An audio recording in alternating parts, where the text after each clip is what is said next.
please request all of you to be... Rwanda has threatened to pull all its troops from United Nations peacekeeping missions in Darfur, following a leaked draft UN report claiming Rwandan troops may have committed genocide in Congo. The human rights report details some serious crimes committed by various forces in Congo during the 90s and early 2000s. Richard Downey, a former professional journalist and now a fellow at the Center for Strategic and International Studies, says contributing peacekeepers can help build a leader's popularity and international prestige. Contributing peacekeepers for many of these African leaders is very astute. It's good political business. There is a shortage of peacekeepers in Africa. You have some big missions run by the African Union and the UN in Africa right now. Somalia and the two UN missions in Sudan spring to mind. These are under-strength missions, and so any contributions of peacekeepers by other African leaders are very welcome. Some analysts say African peacekeeping missions are helping African leaders build a cover against criticism over human rights abuses. Rwanda has 4 battalions of troops deployed in Sudan's western Darfur region, where the United Nations says conflict has killed as many as 300,000 people since 2003.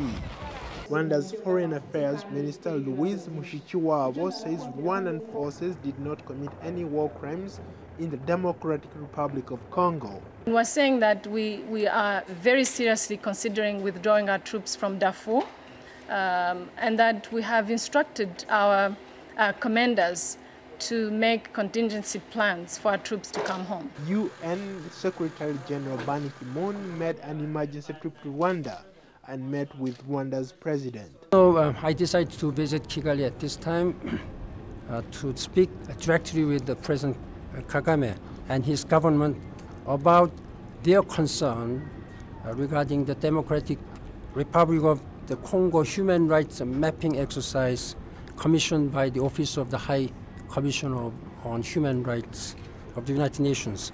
Critics say the meeting between the United Nations Secretary General and Rwandan President was damage control, and that the UN is trying to protect Mr. Kagame's image since Rwanda is one of the few countries providing peacekeepers.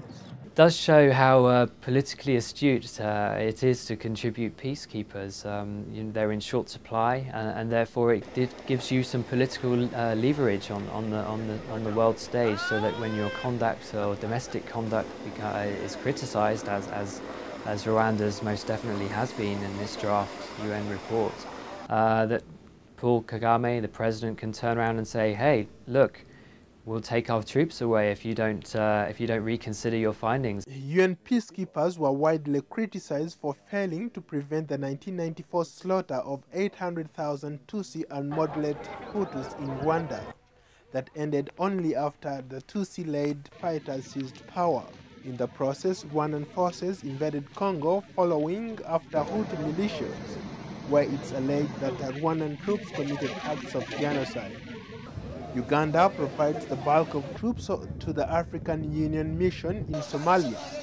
For his efforts to extend his term in office in 2005, Ugandan President Yoweri Museveni came under stinging attacks by Western governments, especially from the then Ambassador Johnny Carson, who is the current U.S. Assistant Secretary of State for Africa. But with his troops now in Somalia, President Yoweri Museveni enjoys a good working relationship with the United States government, though critics accuse Mr. Museveni of keeping a tight grip on power and not allowing adequate political space for his opposition.